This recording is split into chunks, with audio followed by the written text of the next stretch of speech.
Behind me is one of the best-selling cars in Singapore.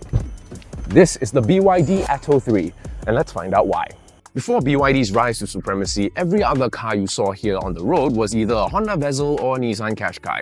These were the two titans of the crossover segment here in Singapore, whether you noticed it or not. But buyers who drove those cars were probably getting a little tired of the offerings between the two, even after they brought in the newer models. Yes, those were updated in the looks, fit and finish, but overall sentiments was, it's just more of the same. And that was when our government was incentivizing the adoption of EVs, which made it a perfect time for BYD to release the Atto 3.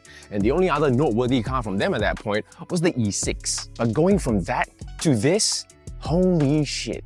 On the outside, it was different but familiar enough for buyers of this class of vehicle. But the interior was a far departure from the norm. Being inspired by fitness and athletics, with the muscle fiber moniker encapsulating the overall design of the interior.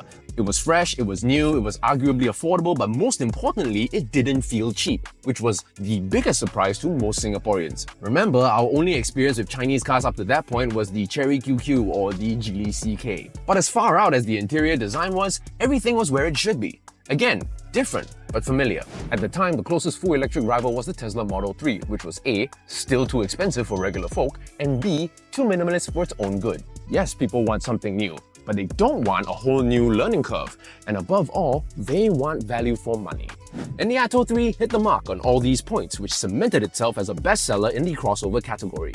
But its biggest achievement, in my opinion, is change the perception of the way we view Chinese cars, which was no easy feat. This is the turning point where we started to take Chinese cars a lot more seriously, and one could argue we owe all of that to the BYD Atto 3. Thanks for watching, and I'll see you all soon.